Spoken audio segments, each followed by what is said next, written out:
Extreme conditions can confront people without warning. Kuminsan nakakaranas tayo ng mga sagad na mga saya at kuminsan sagad na lungkot. People can get through extreme pleasure or pain, extreme comfort or suffering. How do we deal with life's extremes? And how can we apply the glory, the power of God to extremes that happen in our lives?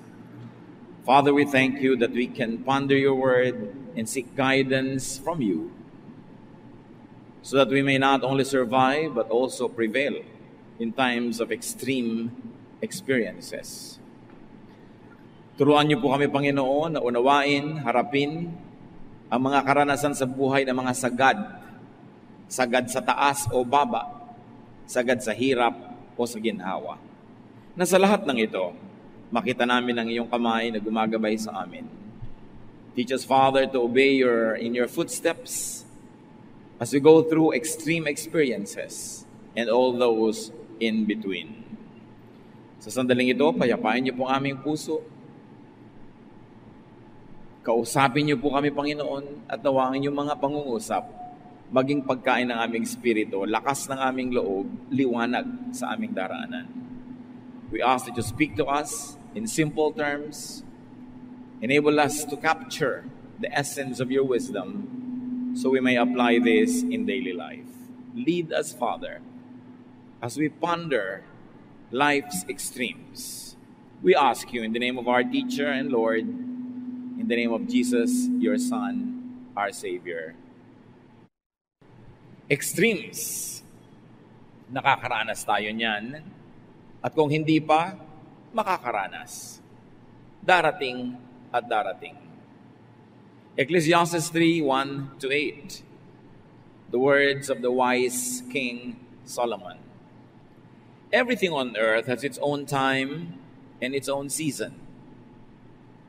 There is a time for birth and death, planting and reaping, for killing and healing, destroying and building, for crying and laughing, weeping and dancing, for throwing stones and gathering stones, embracing and parting. There is a time for finding and losing, keeping and giving, for tearing and sowing, listening and speaking. There is also time for love and hate, for war and peace. Coming from the pen of the wisest man that ever walked the face of the planet, there is so much lesson from Solomon's teaching about time. That life is made up of extremes and everything else in between. Hindi naman tayo laging nasa extreme. May gitna. Madalas nasa gitna, nasa pagitan ng mga extremes. At any given time, you are at some point between extremes or in extreme points themselves. And it's very clear that everything has its time. Ang pagdaan ng panahon ay parang nakasakay ka sa mga kamay ng orasan. Hindi pwedeng bumaba, dadaan sa dapat daanan, mararanasan ang dapat danasin. There is time for everything. Ecclesiastes 3:9-11. What do we gain by all our hard work? I have seen what difficult things God demands of us. God makes everything happen at the right time. Yet none of us can ever fully understand all He has done. And He puts questions in our minds about the past and the future. It takes a lot of reflection to be able to arrive at these observations. Kailangan mahaba na ang naging buhay mo. Hindi ka masyadong bata pa. Kailangan marami ka na ring buhay na nakita, napanood, sinuri, para masabi mo na wala namang katuturan ang maraming ginagawa ng tao, pero hindi mo naman maiwasang hindi gawin. Mahirap daw ang itinalagang buhay sa atin ng Diyos. May mga ginagawa siya sa tamang oras sa kanyang itinakda, pero hindi naman natin laging naintindihan lahat. At binibigyan niya tayo ng mga tanong na hindi masagot-sagot, mga tanong tungkol sa nakaraan at sa panahong darating pa. And Solomon says that all that happens is designed, managed, allowed by God. Lahat. Pag sinabi mong even yung sakit ko, even yung nangyari sa aming difficulty, even yung tinatawag na sakuna, the Bible tells us that not a sparrow falls from the sky without God's permission. That even the number of our hairs are counted by God. Alam niya. Nothing can happen without God's consent. Pag sinabing consent, anong kahulugan? It is usually by normal design. It's not usually personal or specific or isolated. Meaning, lumubog sa baha ang bahay nyo kasi nasa baha area kayo. Nasa mababang lugar. Matagal na nakadesenyo na yung mababang lugar pupuntahan ng tubig. Hindi sinadya ng Diyos isang araw na isipin niyang lunurin ka o ilubog ang bahay mo o masira ang mga ari-arian mo. Kasi may bahay ka sa mababang lugar. Umulan ng malakas, bumaha. Matagal na yung law of gravity. Matagal na yung law of water cycles. Matagal na yung law of the power of water. So, nagkataon na lumagay ka sa isang lugar na babahain. Hindi nakabuti sa'yo. Pero kung katulad ka ng Egypt noong unang panahon na yumayaman yung kanyang mga bukid dahil sa taon-taong pagbaha, nakakabuti sa iyo ang baha. Dahil dinadala ng baha yung mayayamang lupa at na-fertilize yung mga bukid ng Egypt.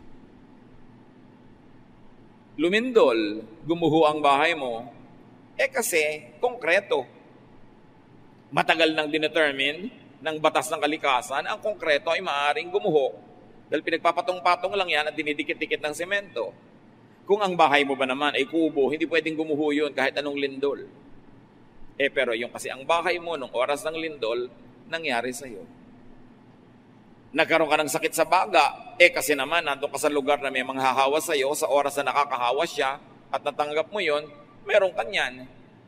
Ang ibig nating sabihin mga kapatid, na normal design at hindi personal and specific, hindi nag-iisip ang Diyos kada minuto kung sinong bibigyan ng sakit, sinong papagalingin, sinong masusunog, sinong hindi masusunog, sinong malulugi, sinong tutubo sa negosyo. Kasi marami ng batas ang kalikasan, marami ng batas ang pakikipagtalastasan ng tao sa mga halaman, sa mga hayop, sa laws of gravity and laws of nature. Kaya nangyayari ang mga nangyayari. At sabi sa verse 9 ni Solomon, what do we gain by all our hard work? Hard work at what? No one gains anything, especially by working hard in trying to defy this arrangement. In trying to defy what happened, what will happen, or what is happening. Marami daw nasayang na oras, lakas, panahon, kung wala tayong gagawin kundi makipagtunggali, lumaban sa hindi naman pwedeng labanan. Pipilitin nating palitan yung nangyari na, o naapi ka na nung bata ka, hindi na pwedeng palitan. Hindi mo na mapapalitan, pero pwede mong palitan yung attitude mo ngayon. Nalugi na kayo, naubos na yung pera mo, kahit magbangayan kayo mag-asawa, magsisihan, nalugi na kayo, hindi nyo na mapapalitan yun, tapos na. Yung iba naman, nag-aalala ko anong darating pa. Parang hindi pa sapat yung mga problema ngayong araw na to, iniisip pa yung mga hindi pa nga dumarating. Samantalang hindi mo naman alam kung paano darating o kung darating nga ba. At kung dumating, anong korte, anong weight, anong shape, anong color, hindi mo naman alam. Kasi sabihin, sayang ng mga oras sa pakikipagtunggali. Hindi ka pwede makipagtunggali sa kahapon kasi tapos na yon. Hindi ka pwede makipagyera sa darating pa dahil wala pa siya. At ang pwede mo pa lamang na salihan yung ngayon. At ganun pa man, maraming hindi ka rin pwedeng ibahin. May pwedeng maiba. Yung correct participation, when you have the correct preparation and approach and method and tools. But all that don't guarantee that you could change the course of what's happening. So ang sinasabi ni Solomon, you want to be happy, you want to be comfortable, don't work hard to go against times, trends, natural results of events, momentum. Pag meron talaga isang sumisikat, papayaman, hindi mo talaga makontra. So huwag ka na mangontra. Kumbaga, sa layag ng kanyang bangka, doon umiihip ang hangin. So siya ang nakakarating kung saan-saan. The trade winds are blowing her direction. What's the point in trying to fight that? Yung mga trend, yung mga sobrang sentimental, laging nakatali sa kahapon, walang gustong gawin kundi i-revive yung tapos na. May iba ng trend eh. Nakakapagod create ng artificial situation just to be able to bring back what is gone. Even trends in clothes and fashion, trends in music, trends in architecture, trends in many kinds of traditions. What is gone is gone. And those who are overly romantic will have quixotic dreams of trying to revive what is dead. Papapagod lang sila lagi. So yung mga sentimental, lagi malungkot, laging pagod, laging pinipilit pa usuhin yung hindi na uso. Of course, there are some things that you have to keep reviving because they give you anchor, because they give you direction. But there are things that you really have to let go kasi tapos na. Tama na yung the good old days, the good old days, the good old days. Tapos na yun. You will only feel miserable when you continue to long for what isn't there. So don't work hard to insist on avoiding what is unavoidable. Katulad halimbawa ng pagtanda. Siyempre tatanda ka. Katulad ng kamatayan. Siyempre naman mamamatay ka. Gusto mo ba namang 2,000 years old ka na? Biodata mo, 2,000 years old. Ano ka? Pyramid? Do not insist on having what cannot be had. Yung pag-ibig, gustong-gusto mo siya, parang ayaw sa'yo eh. Kaya lubayan mo siya. Tanggapin mo kung anong meron ka. Make do with what is there and available. Don't look before and after and pine for what is not.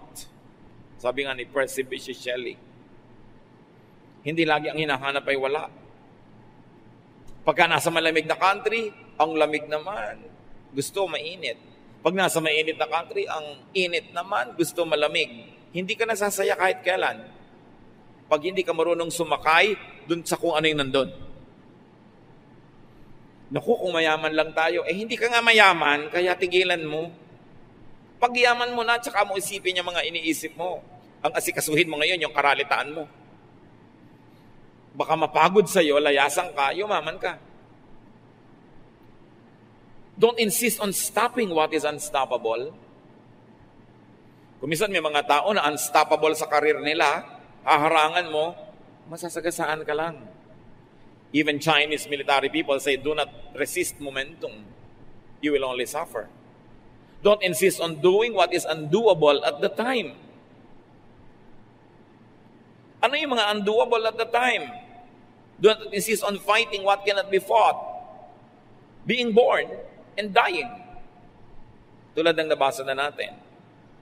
Yung ipapanganak, hayaan mong ipanganak. Kay tao yon, kay pusa, kay ideya. Huwag mo nang pigilin, ipapanganak talaga yon. Even ideas. At yung mamamatay na, payagan mo namang mamatay. Kasi, nakashare na siya sa buhay. Kaya yung mamatay na yon ay halaman, matanda na eh. O pet, o isang pangarap, isang tradisyon, isang uso, panapanahon. At kumisan masakit man kahit tao. Kung talagang nakatakda na, luwagan mo ang kalooban mo at pakawalan. May mga hindi dapat labanan yung panahon ng planting and harvesting. Para madalian ka sa buhay, magtanim ka kung planting season. Kakampi mo yung nature, kakampi mo yung ulan, kakampi mo lahat. panahon ng harvest, mag-harvest ka, huwag later. Alam nyo, ang mga farmers, they harvest at the right time, lalo palay. Kasi pag hindi ka nag-harvest ngayon, nag-harvest na yung mga katabi mo, lahat ng daga ng bukid lilipat sa field mo kasi sa'yo na lang may natira. Ubus ng daga ang yung harvest, kaya pag may nag-harvest, sabay-sabay. Kasi harvest time. Pag may nag-plant, sabay-sabay. Kasi doon tama yung panahon, tama yung klima. May panahon. Ikakasal ka. Gusto mo garden wedding? Huwag June o July or even August kasi tag-ulan. Pag may magpapakasal, pilit June, tapos garden wedding, kasi pastor, ipag-pray niyo kung huwag umulan. Hindi ko ipinagpe-pray. Kasi tag-ulan yun ang gusto ng Diyos, mag-uulan, ba't lalabanan mo yung Diyos? Tapos lalo na kung bukas na yung kasal, umuulan pa rin. Tapos mamayang gabi na yung kasal, tanghali na, umuulan pa rin, pagod na pagod lahat kadadasal. Nag-schedule ka ng June, pasensya ka. Ba't mo nilalabanan yung hindi mo dapat labanan? So ilagay mo yung kasal mo, Disyembre, Enero, gusto mo na garden, mas malaki yung chance. O kaya, ang gawin mo trahe de boda, kapote. Nakapayong kayo lahat, nakabota, yung umulan, hindi, okay lang. Pero lalaban ka. May panahon ng killing daw or healing. Like killing germs. Siyempre, dapat pinapatay mo yan, di ba? May panahon din killing your own desires. Kasi wala sa lugar, wala sa panahon. May panahon din ang pagpapagaling. Times for destroying and building. Hindi na pwede. Condemned na, it is to be destroyed. You have to build again. Be that a material thing or an idea. There's a time for crying or laughing. Pagka nakakaiyak, di umiyak ka. Ang hirap-hirap nung namatayan, ayaw umiyak dahil Christian. May ganun ba? Kasi ina-expect pag Christian, hindi umiiyak. Parang hindi yata realistic yun. Nalulungkot ka, di umiyak ka. Ang hirap yatang labanan yung luha para sasabog ang dibdib mo. At nasubukan niyo ba magpigil ng tawa dahil wala kayong kasama? Pero ang daming tao, tapos natatawa kayo. Ba't yung pipigilin? Di tumawa kayo, malay nyo makitawa yung iba. Sa natatawa ka eh. Huwag mo lang sobrang lakasan, baka ipadala ka sa Mandaluyong. There's a time for weeping, for dancing, for throwing and gathering stones, for embracing, may mga tamang oras yan, and parting. Hindi yung kailan tamang-tamang mang embrace, pinipigil mo yung sarili mo, tapos kung kailan naghihiwalay, doon mo rin pinipigil ang sarili mo. Kalaban ng panahon. There's a time for finding what is lost. And there's a time for consigning it to permanent loss. Wala na talaga. Where is the feeling? Wala na eh. Huwag lalabanan yung oras for keeping what must be given away or what must be given up. Kung nangangarap ka, may panahon para tumigil na. Lalo yung mga nagsusugal. Ay, next time mananalo na ako. Next time mananalo na ako, kaya lumubog ng lumubog. Pagka nakakahalata ka na may trend na natatalo ka in anything, tama na. Hindi mo panahon. Ano man yon? Kaya negosyo. Ilang beses ka nang nagpipilit sa ganitong negosyo, makiramdam ka rin. Pero hindi mo rin alam kung sa ika-4 pala doon ka magsasucceed. Kaya kailangan mo talaga yung wisdom coming from the Spirit. But read the signs around you because the signs will tell you. There's a time of giving when your gift is unwelcome. Don't fight that. Don't give an unwelcome gift. Unwelcome ang iyong iniluluhog na pag-ibig, di huwag mong ipilit. Unwelcome ang suggestion mo, huwag mong ipilit. There's a time for tearing, for sowing, mga metaphors. May panahon ng pagpilas, may panahon ng pagsulsi. For listening and speaking. Huwag niyong pabaligtarin kung kailan dapat makinig, doon nagdadaldal. Kung kailan dapat magsalita, doon ayaw magsalita. Baligtad. And there's a time for loving and hating the right objects. Hating and love, a time for having war or peace.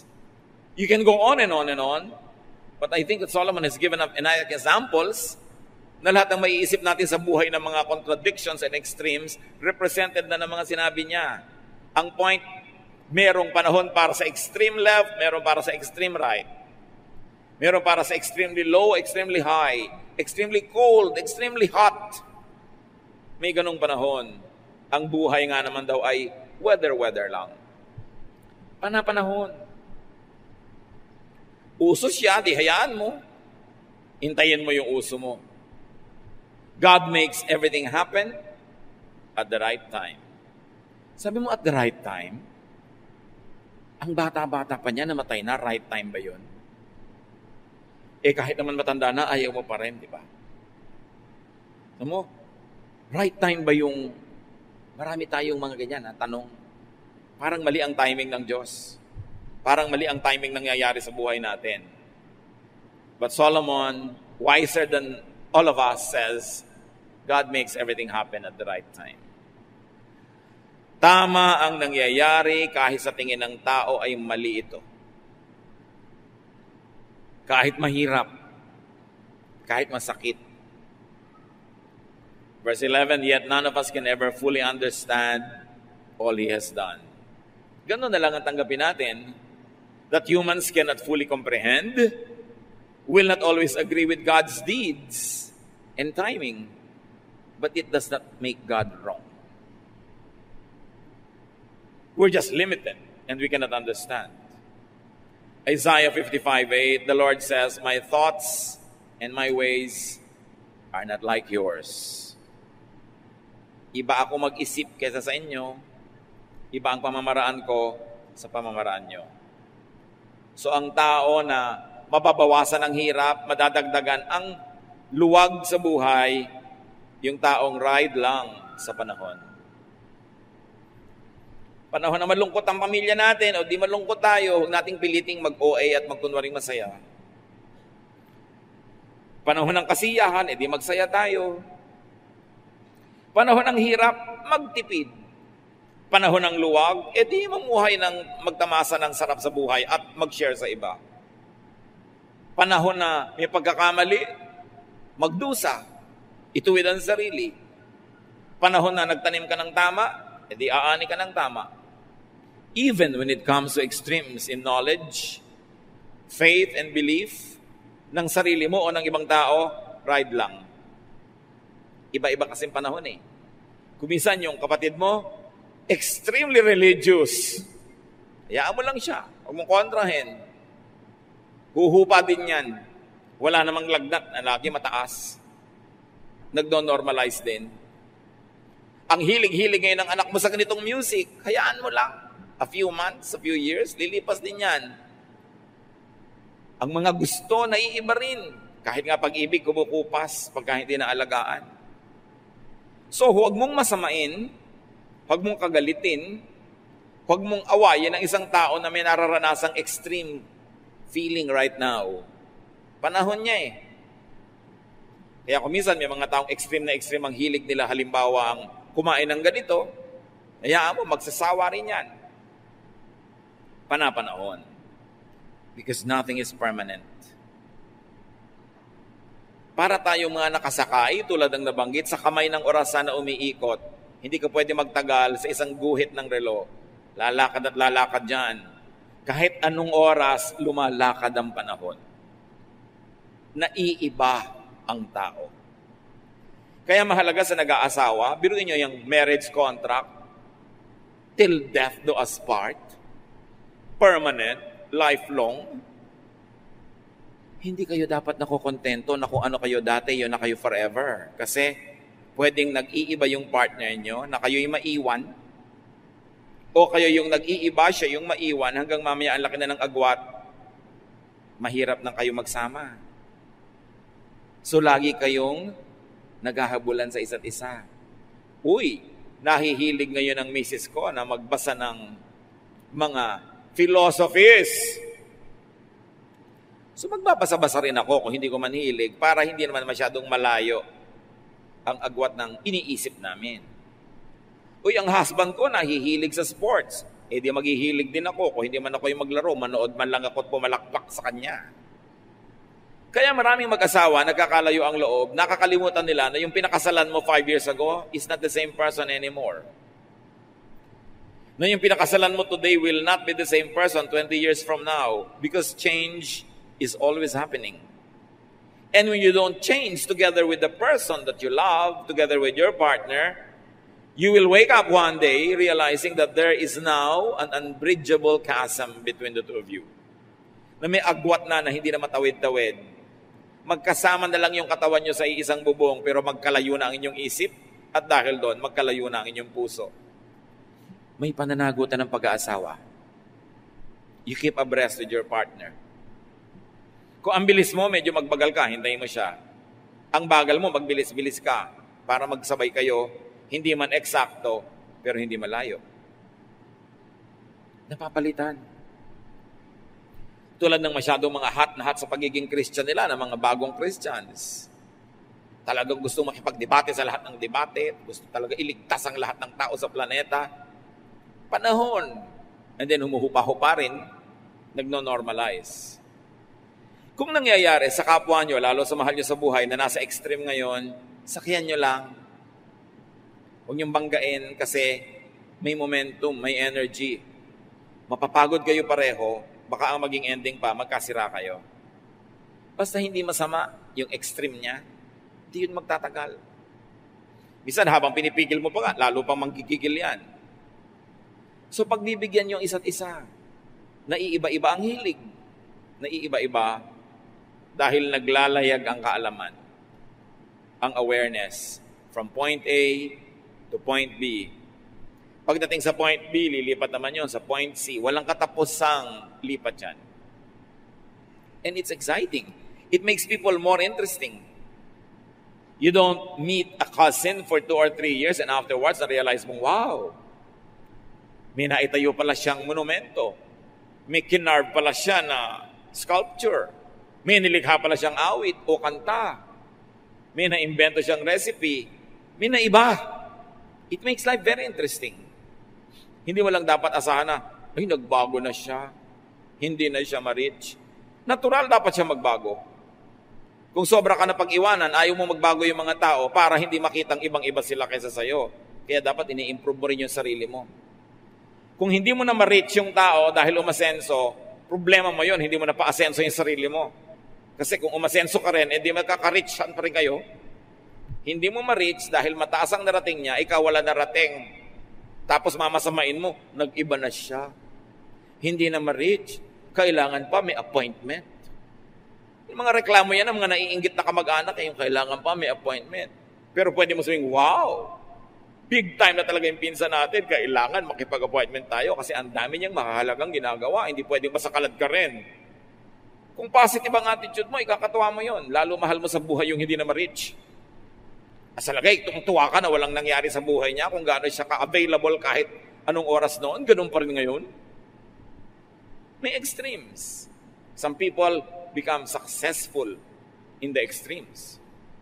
So huwag harangin. Huwag pigilan, huwag labanan ang hindi dapat labanan.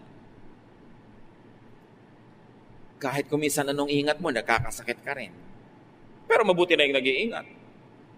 Mas na ma-maximize mo yung possibility na hindi ka magkaroon ng sakit o ng madalas o ng malalang sakit. Minsan sa kalagitnaan ng iyong project, bigla ka nagkakasakit, naiiba ang direksyon. Anong gagawin mo doon? May solusyon si Solomon.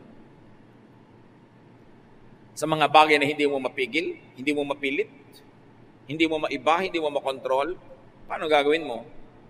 Ecclesiastes 3:12-13, I know the best thing we can do is to always enjoy life. Because God's gift to us is the happiness we get from our food and drink and from the work we do. Sabi niya, alam nyo, para kayo mag-enjoy sa buhay, kahit maraming extremes, maraming danger, maraming changes, huwag niyong kalimutan na magkaroon ng simple joys. Sabi niya, dapat enjoy lang ang buhay. Kasi basic naman na meron kang food and drink. Kasi kung wala, di namatay ka na, di wala ka ng problema kung patay ka na. But lagi kang may food and drink. At lagi kang may ginagawa. Kahit pag ako minsan, yung dalawang paa mo, hindi makalakad, may magagawa pa rin yung kamay mo, may nagagawa ka lagi. Sabi ni Solomon, etong sikreto, to protect yourself, to insulate yourself from extremes. to protect yourself from dreams not happening, from expectations not being met, to protect yourself from the impatience in waiting for the big break. Sabi niya, enjoyin nyo yung pinaka-simple things. Enjoy eating, enjoy drinking, and enjoy whatever you do. Kaya sabi sa New Testament, whatever your hands find to do, do it as unto the Lord. Pag may ginagawa ka, enjoyin mo. Ano man yun. Kahit taga-abot ka ng ticket sa toll gate, kahit merong nawawala ng preno ang laki-laking truck na patungo sa'yo, sabi mo, Diyos ko, alam kong ipoprotect yun. Kaya nga maraming harang-harang doon dahil lagi silang pinupuntahan ng truck. Di ba? Tapos abot ka ng abot, humahaba na yung kanan mong kamay. Diyos ko, pwede ko nang abutin ng pruta sa aming bakuran. There is always something good in whatever is happening. Pero kung magrereklamo ka sa ginagawa mo, hindi naman pwede, hindi ka magtrabaho, tapos hine-hate mo yung trabaho mo, nagagalit ka every minute, hindi ka ang lugi. Meron akong kilala, nagtrabaho sa Middle East, inip na inip, especially nung first 2 weeks. Yan ang pinakamahirap, first 2 weeks. Nasa opisina siya, wala naman masyadong ginagawa, mabuti sana kung busy.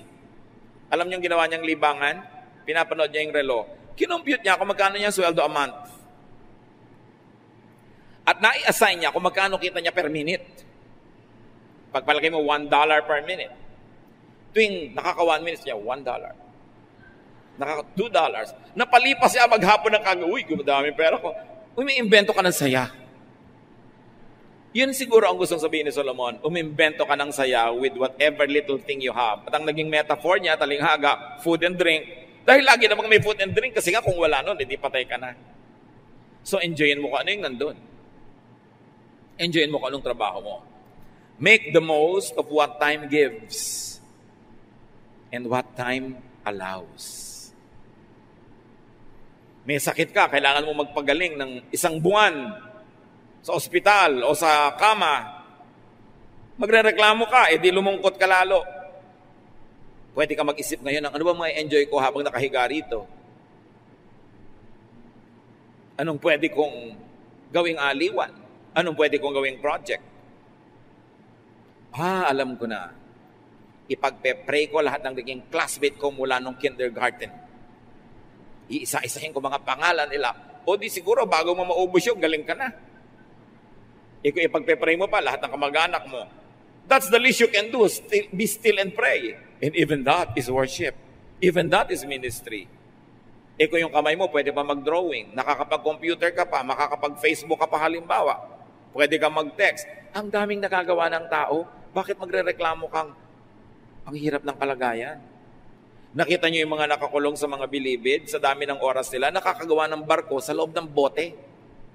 Magagawa niyo ba yan kung malaya kayo? No. So, hahanap ka. Dapat gumawa ka ng paraan para ka sumaya. Pag malungkot ka ng 1 oras, 2 oras, baka hindi mo kasalanan. Pero pag 1 linggo na yan, may pananagutan ka na. 1 buwan ka ng malungkot, ikaw na ngayon ang nagpapaperpetuate ng lungkot mo. Kailangan itaboy mo yan. Kailangan may gawin ka. Ibahin mong iniisip mo, ibahin mong kinakain mo, ibahin mo yung routine mo, ibahin mong takbo ng iyong utak, pero hindi pwede na magrereklamo ka lang na magrereklamo. Sayang ang panahon. Sayang ang oras. So find enjoyable work when you can. Or when you cannot choose your work, find enjoyment at work. Isa lang yan, umimbento ka ng saya. Saan ka man naroon? Enjoy the seasons. Kung nasa bansa ka na 4 seasons, huwag ka magreklamo. Ay, pollen time na naman, pagkaka-allergy na naman ako. Find a reason to enjoy the season. Kasi hindi mo makayang palitan. Pwede ka namang tanungin, ano, papalitan mo ba yung weather? Kaya mo hindi. Kaya di palitan na lang yung attitude mo. Bakit ka magpaglaban sa hindi mo kaya? Enjoy the climate. Enjoy the weather. When you anchor your happiness on the weather, wawa ka. Kasi paiba-iba yun.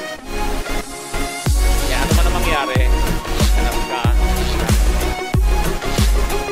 kahit kung minsan ipinaglalaban ng halimbawa, mahal sa buhay na nag-aagaw buhay, nasa ospital, ang tagal-tagal ng gamutan. Hindi naman sa pagiging makasarili, pero pag kinuha na siya ng Panginoon, ang totoo nun, ginawa mo na rin yun. Ginawa mo lahat ng magagawa mo para sa ipaggamot, alagaan. Nung kinuha na, maluwag mong ibigay. At ipagpasalamat mo na rin sa Panginoon. Don't feel guilty na, Lord, salamat din po kasi may kasama na rin pahinga. Hindi lang para sa Kanya, para rin sa akin. Hindi mo naman siya ipagtutulakang mamatay para makapagpahinga ka, no? Pero ginawa mo na yung magagawa mo, tapos ang naging ending pa rin, pinawian siya ng buhay. Huwag mo nang labanan yun. Ang totoo, mapapawian din naman siya ng buhay. Kung hindi ngayon, baka next year, baka 10 years from now, darating din yun.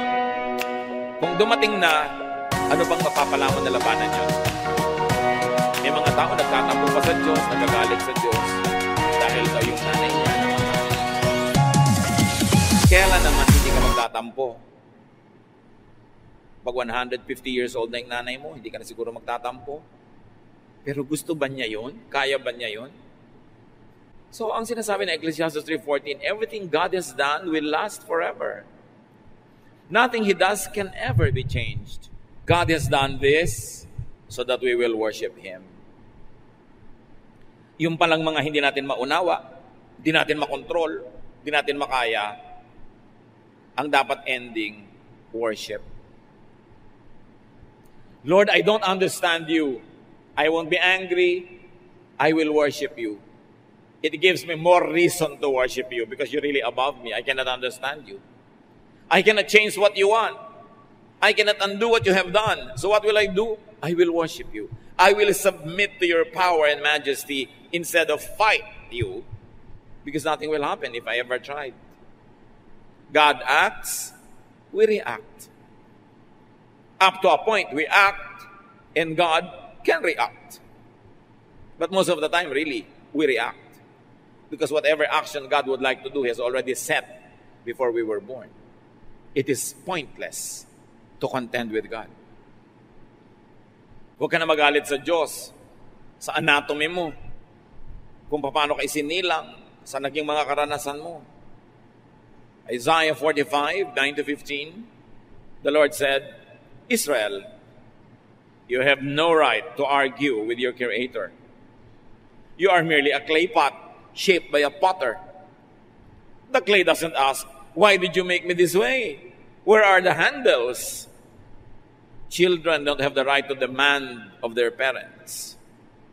What have you done to make us what we are? Yan mga tanong. Sabi niya, alam nyo, ako lumikha, kayo inilikha, huwag niyo magreklamo. Marami kong inihandang kasiyahan para sa inyo dahil mahal ko kayo, hindi ko kayo nilikha para pahirapan. Kung nahihirapan kayo at hindi nyo naiintindihan ang ganda nun at beauty nun, tanggapin nyo na lang. At patuloy kayong sumamba, yun ang nalalabing pwede nyong gawin. Worship na lang, imbes magreklamo. Tanggapin ang dapat tanggapin. Ecclesiastes 3:15, everything that happens has happened before, and all that will be as has already been. God does everything over and over again. Diba lahat cycles? Water cycle, paulit-ulit lang yung tubig, pabalik-balik. Yung kinain mong papaya, naging bahagi ng katawan mo, tapos naagnas ka later, naging lupa uli, sinipsip uli ng bayabas naman, naging bayabas siya. Pabalik-balik ang lahat. Everything is cyclical. Kaya kung gustong sumaya, learn from the rhythms of life. Walang bago. Sabi rin ng Ecclesiastes, there is nothing new under the sun. What is now has been and will be again. There is nothing new. So makibagay ka na lang sa panahon. Kung tag-ulan, huwag ka magreklamo, matatapos din yan. Kung tag-init, matatapos din yan. Makiuso na lang. Basta hindi sa masama. Huwag laging labanan kung ano yung uso. May mga trend ng music kung minsan that's happening in the church. Some people will resist it and say, no, mas gusto ko yung luma. Kaya nga luma yun kasi tapos na. Pamisa-minsan, masarap balik-balikan, pero hindi mo pwedeng ipilit na walang maging bago. Kasi kahit yung luma ngayon, once upon a time, bago din yun. Binigyan lang siya ng chance. Even classical music, what is classical now was pop before. Siyempre, it takes time before you become a classic.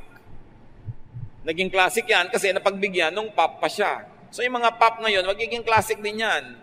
50 years from now, 100, give it a chance. Gusto niyong sumaya sa buhay, mga kapatid, makisayaw sa tugtog. Alangan mo, ang bilis ng tugtog, ang bagal ng kilos mo. Parang nakakapagod yun. So sabi nga nila, ride lang. Pag nasa extreme ka, parang pendulum. Alam niyo yung pendulum, di ba? Gumagalaw-galaw na ganyan yon. Kahit yung pendulum ng relo. Wala namang nasa pendulum na dulong gano'n. Ang tagal-tagal nandun ha. Sandali lang yun doon, babagsak uli yun. Pag may pendulum uli, babagsak uli. Ganon din yung saya, lungkot. Ganon yung pangungulila at pagiging amused and entertained. Ganon yung pagiging mahirap, pagiging mayaman, malusog, may sakit ka. Pabalik-balik lang lahat ang buhay. So kung nasan ka, huwag kang magreklamo. Humanap ka na ikasasaya dun kung nasan ka ngayon. Sa susunod na estasyon mo sa buhay, doon ka uli humanap, doon ka uli humanap. And before you know it, humarap ka na sa Diyos. Natapos na yung hiniram nating buhay na ito, naging makaduturan, naging enjoyable. Nagpa-enjoy ka ng kapwa, nag-enjoy ka rin, nagawa mo ang mission mo, hindi yung inubos mo ang lakas mo para reklamo, kalalaban sa mga hindi mo naman kayang panalunan. Just survive extreme times. Kaya pag may nagtatanong sa akin, sa Facebook man, napaka-extreme po ng nararanasan ko ngayon na lungkot. Nandito ako sa Saudi Arabia, etc., etc. What will I do? And I always say, just survive it. Aliwin mo, libangin mo ang sarili mo, lilipas din yan. Gustong-gusto ko na po umuwi sa Pilipinas, 2 buwan lang yan. Pagkatapos makaka-adjust ka na. Lampasan mo lang. Iniwan po ako ng boyfriend ko, parang mabibiyak ang ulo ko. Hindi mabibiyak yan, matibay yan. Para pong pinupunit ang puso ko, OA mo, hindi ang papel. Lilipas din yan. At pag natauhan ka na, magpapasalamat ka pa nga, ipagdiriwang mo yung araw na ito na iniwan ka niya, pag natauhan ka na.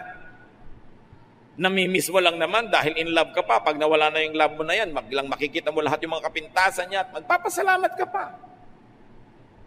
Yung mga ililibing ang asawa, isama mo na ako, isama mo na ako. Sige, sama ka. Di naman tatalon sa hukay. Sabi mo, huwag kang mag-inarte. Gagraduate ka rin dyan. Wala pang 6 na buwan, may boyfriend na, ang byuda. People recover. We are fearfully and wonderfully made. God wired us to survive. Huwag kayong magpapatalo. Hirap na po ako sa pag-aaral ko dahil nagwo-working student ako, wala akong ibili ng gamit. Huwag kang bumigay, ituloy mo lang yan, matatapos din yan. Walang hirap na permanent. Hirap na hirap ako sa kalagayan ko. Lahat ng nakita ko na naging matagumpay, dumaan sa sobrang hirap. At lumampas. Ano ang paghihirap nyo ngayon? Huwag lang kayong bumigay. Huwag kayong tatalon sa tulay. Huwag kayong maglalaslas ng pulso. Huwag kayong iinom ng insecticide. Sayang ang insecticide. Maraming lamok ngayon. Pangkanila yan. Huwag kayong kakain ng fertilizer dahil hindi naman kayo palay. Survive. Kahit ang survival niyo mga kapatid, 1 oras lang. Lungkot na lungkot ako, parang hindi ko na kaya. Mag-survive ka lang ng 1 hour. After 1 hour, ang dami nang nagbago sa katawan mo. Yung kinain mo kanina, natunaw na. Diba? Yung blood pressure mo, maiiba. Heartbeat mo, maiiba. At yung dilim ng gabi, nagbubukang liwayway na, nag-uumaga na, maiibang mood mo. Napapansin nyo ba na napaka-sentimental nyo between 2 a.m. to 4 a.m.? So itulog nyo.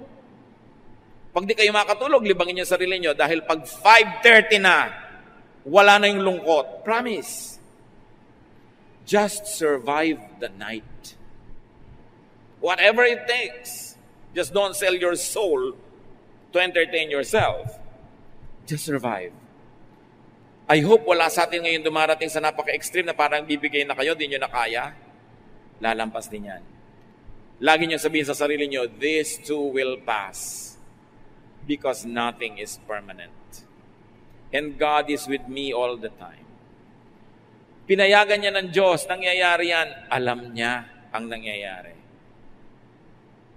When you cannot sleep, as we always say, instead of counting sheep, talk to the shepherd. Fill your heart with songs of gladness instead of sadness. Lift yourself up from a dark place, go to a lighted place. Literally, pag dumadami yung ilaw, sumasaya ka dyan. May nadidinig kang tunog, mga boses, nakakapagpasaya yan, palitan mo ang situation mo. Basta huwag kang bibigay. Kasi may bukas. Hindi mo alam, yun na pala, nandun na yung premyo mo, nandun na yung pinaghirapan mo, kaya hindi panahon para bumigay. At kung merong napakalakas na kapangyarihan, sumama sa agos. May boss ka, ayaw na ayaw mo sa kanya, siya ang may-ari ng kumpanya, ano ka? Sira. Turuan mo ang sarili mo na magustuhan mo siya para hindi ka inis na inis. Hindi ka naman magre-resign. Hindi naman ikaw may-ari ng kumpanya. Anong mapapalabong lagi mong inisin ang sarili mo laban sa kanya? Yung mga naiinis sa mga biyanan? Aba, pinaparusahan yung sarili nyo. Pwede ba kayo magpalit ng biyanan? Pwede ba kayo magpalit ng manugang? So parusa sa sarili, yung dapat mong gustuhin, inaayawan mo. Yun ang sinasabi ni Solomon, be happy with what you drink or what you eat, with the basic things. You cannot always create your life, but you have a way and you have a say in shaping of your daily life. Sabihin nyo, savor the moment. Minsan lang kayong dumaan sa isang punto ng buhay at kahit kailan di na kayo dadaan uli doon. Lugi naman kayo kung puro lungkot, puro reklamo at hirap lang ang naaalala nyo tungkol doon. Maghanap ng saya. Nasiraan yung bus, papunta kayo ng Tarlac, maghanap kayo ng tindahan ng halo-halo, manguyakoy kayo habang nire-repair, kesa magreklamo kayo sa buhay. Laging wala yung asawa nyo, miss na miss nyo, samantalahin nyo para makapag-ayos kayo ng bahay, makapag-ayos. Hindi yung lagi kayong miss ng miss, wala naman, anong gagawin ninyo? So pag nandyan na, i-drop nyo na lahat ang gagawin nyo dahil nandyan siya. Pero habang wala, be productive. You've got to do something. Nilikha tayo ng Diyos sa may utak, the resilience of our will, the power of the Spirit within us. You were not created by God to be defeated by extreme conditions. You were created by God to be victorious, to prevail in the name of God and to give glory to His name because He is victorious. And His people are destined for great things. Just don't let the little details impede you or stop you. Don't be defeatist. Huwag kayong patalo. Every situation, pwede kayong manalo. Dear God, we thank you that you are you and you made us who we are. Dalangin namin kung may mga kapatid kami, Panginoon, ngayon na nahihirapan. Hindi naman sa mamaliitin ang paghihirap nila, pero ipakita mong mas marami pa naghihirap at nag-survive. At marami nang dumaan sa dinaanan nila at nakalampas. Hindi dahilan para maging casualty kami. Turuan mo kami, Lord, to have a winner's attitude. Na hindi kami mga api at kawawa, kundi kami mga victorious people. And you have given us the willpower, the spirit, the tools to prevail. Tulutan mo kami, Panginoon, na makarealize na ang buhay ay regalo. That life is a gift. It's not to be complained about, but it is to be enjoyed, to be shared, to be cherished. At sa mga taong gusto nang bumigay sa buhay, may mga nagpapakamatay pa, ituro mo sa amin, Lord, that we have a lot of time to be dead. So while we are alive, we should savor every minute of it. Teach us. And teach us also, Lord, to be sensitive to people who are suffering, people who go through extremes. Kumisan sa pagmamadali namin, nawawala kami ng panahon na pansinin sila. Make us sensitive so we can minister to those who are suffering and those who are weakened by their experiences. At lalo na sa mga panahon na malakas kami, turuan mo kami maghanap ng mga nanghihinang matutulungan. At sa panahon na aming panghihina, maalala namin kung sino kayo at magpadala rin kayo ng mga kapwa-tao naming tutulong sa amin at nang malampasan namin ang ganitong mga hirap. Father, thank you for the opportunity to prevail, to win over situations and extremes. At sa times of extreme comfort, extreme wealth, extreme happiness, make us sensitive to the needy so we can share with them what you give us in excess. Pagbulay-bulayan natin mga kapatid ang personal applications. Never give up. Never say never. You are God's people. The Spirit is in you. You will prevail. Dear Lord, in silence, guide us how we can apply these things in daily life.